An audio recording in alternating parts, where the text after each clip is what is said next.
Assalamualaikum warahmatullahi wabarakatuh. Pemirsa Hasanah, kembali lagi di program Hasanah, dan kali ini kita akan melakukan video call kepada salah seorang pemirsa Hasanah yang ingin bertanya langsung sama Syekh Ahmad Al-Misri. Sudah ada Mbak Nia yang berada di Kalimalang, Jakarta Timur. Mbak Nia, langsung aja kalau ada yang mau ditanyakan sama Syekh Ahmad, silahkan. Saya ingin bertanya, dalam ikhtiar berdagang, amalan apa saja yang harus saya lakukan agar dagangan saya lancar dan berkah. Yang kedua, tidak jarang dalam persaingan dagang ada orang yang menggunakan cara kotor seperti dukun. Nah, bagaimana kita harus menyikapi pesaing dagang yang menggunakan cara tersebut? Oke, silakan Syekh. Nah, para pemirsa dan Ibu Nia juga, agar menjadi pedagang yang sukses, yang mendapatkan keberkahan dalam setiap dagangan yang dijual dan meraih keuntungan rezeki yang berkah, yang pertama harus kita menjual sesuatu yang diperbolehkan dalam Islam.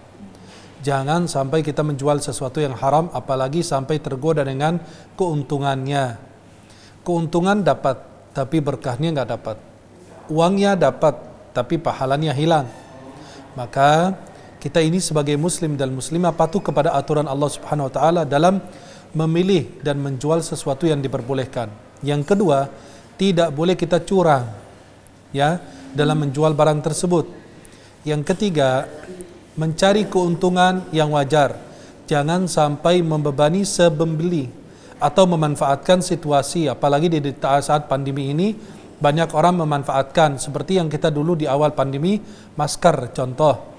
Masker itu pedagang-pedagang itu sampai berlipat harganya, sampai 1 juta sekian, padahal dulu orang masker itu sangat murah.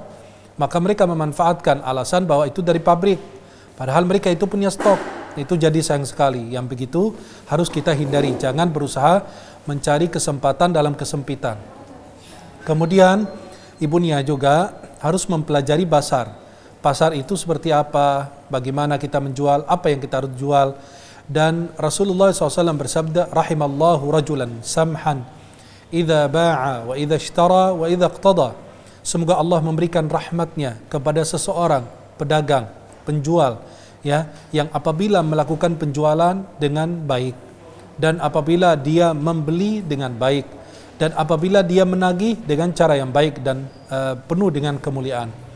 Maka itulah cara-caranya, mungkin di antara tips yang ibu bisa jaga agar insya Allah mendapatkan keberkahan. Jangan sampai juga melalaikan kewajiban salat ya, ibadah jangan sampai kita lalaikan. Kemudian agar kita menghindari diri kita atau menyikapi para pedagang-pedagang yang curang, yang menggunakan dukun ya, dengan mereka agar dagangan mereka laris. Jangan kita ikut-ikutan. Kita hindari diri kita dengan berbanyak baca Al-Quran, banyak zikir, banyak istighfar, menjaga wudu, kemudian menjaga sholat 5 waktu, dan kita baca surat Al-Baqarah setiap hari. Jangan kita lepas daripada bacaan surat Al-Baqarah tersebut. Dan usahakan agar kita menggunakan media air ya. Kalau kita punya toko, kita air itu kita yang sudah bacakan ayat ruqyah itu disiram di setiap sudut toko tersebut, biar bisa mendapatkan keberkahan dan dijauhkan dari segala kemudaratan. Tadi kan Bu Nia kan sempat nanyain gitu, kalau yang masalah penglaris, pedagang-pedagang lain, memang Bu Nia itu ada merasakan gangguan dari pedagang-pedagang lain kah, atau seperti apa gitu Bu Nia? Ada, kebetulan kan jualan bubur ini kan gak hanya di rumah, saya naruh gerobak di kayak di gitu. Nah, kata orang-orang sih, padahal setiap hari saya jualan, kata orang-orang katanya gerobak saya itu nggak kelihatan itu. Terusan ada suatu hari saya menemukan ada bangke di gerobak saya, ada kotoran manusia di gerobak saya. Jadi kata orang-orang bau gitu. Jadi kalau lewat gerobak saya itu bau dan kadang nggak kelihatan dagang. Padahal tiap hari saya dagang.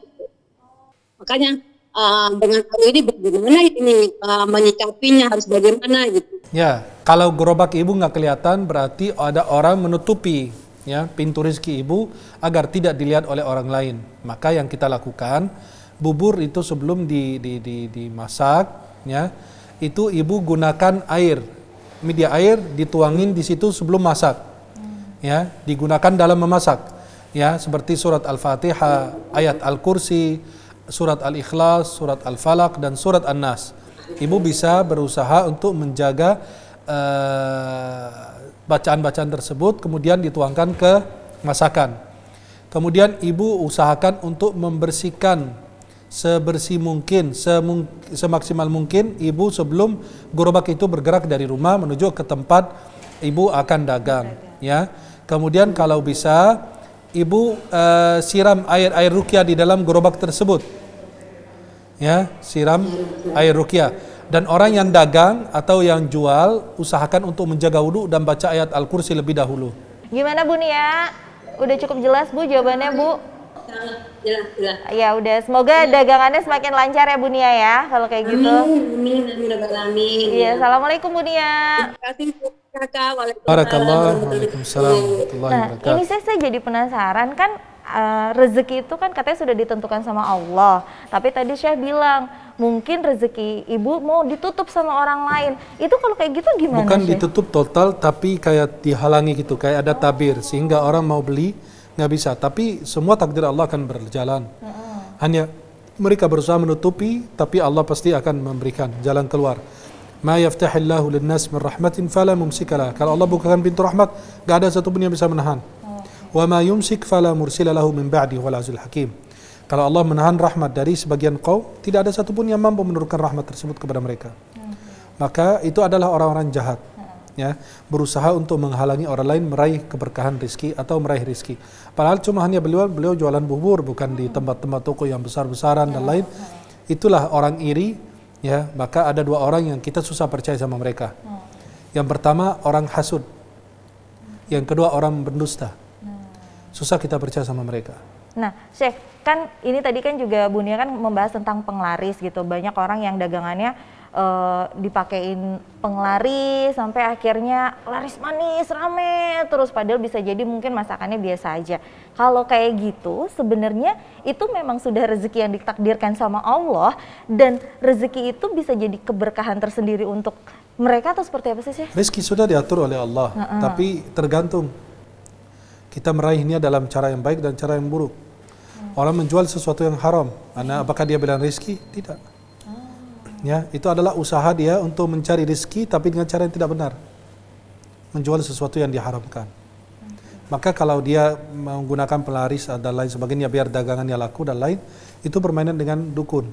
Biasa kalau bawa makanan dari situ, makan di tempat enak. Enak, betul. Kalau dibawa pergi? Biasa aja. Itulah. Malah jadi nggak kemakan kadang-kadang. Permainannya, maka dia mau semua orang terikat makan di situ. Maka orang makan nambah. Kalau dibawa pergi, udah nggak ada rasanya. Mungkin tadi Mbak Nia juga penasaran kali, Syekh. Mungkin ini juga pemirsa Hasanah juga penasaran sebenarnya tanda-tanda pedagang-pedagang yang memakai penglaris ada nggak sih, Syekh? Ada, kadang-kadang masakannya kalau kita bawa keluar biasa aja. Itu. Ya, tapi di dalam itu kok terasa enak, nikmat gitu ya. Itu satu. Yang kedua, dia ada jimat-jimat yang disimpan atau ada pajangan-pajangan tertentu yang dilarang oleh syariat, dia gunakan. Nah, kemudian ada yang sampai ngeludahin tuh makanan. Contoh, kan disuruh sama dukun. Maka ada sebagian toko setahun itu harus terbakar sekali. Itu kan ada tumbalnya. Memang dia ada permintaan demikian. Kamu mau laris? Ya, tapi setahun sekali terbakar toko ini. Dan itu ada beberapa daerah saya temukan juga. Ya, itu selalu terbakar. Setiap tahun sekali, pasti harus terjadi. Setiap tahun. Itu berarti permainan dengan dukun. Karena jinnya itu nggak mungkin kasih semua free. Semua gratis, pasti ada balasannya. Kalau misalnya kita udah melihat tanda-tanda itu, minimal dari yang tadi saya sebutkan ada Kita beberapa. harus jaga diri. Jaga diri, nggak usah makan di situ lah ya. Pemirsa Hasanah, sekali lagi kalau misalnya ada pertanyaan nih yang masih mengganjal, yang pengen langsung ditanyakan sama Syekh Ahmad Al-Misri, caranya langsung aja komen di kolom Instagramnya Hasanah @hasanah_t7. Nggak kerasa juga nih waktu saya bersama pemirsa Hasanah dan juga Syekh Ahmad sudah selesai. Syekh Ahmad, terima kasih untuk hari ini dan semoga sehat selalu biar kita bisa ketemu lagi nantinya ya, Syekh ya. Amin ya Allah, amin. Ya udah, kalau kayak gitu saya Reni Risti pamit undur diri. Wassalamualaikum warahmatullahi wabarakatuh.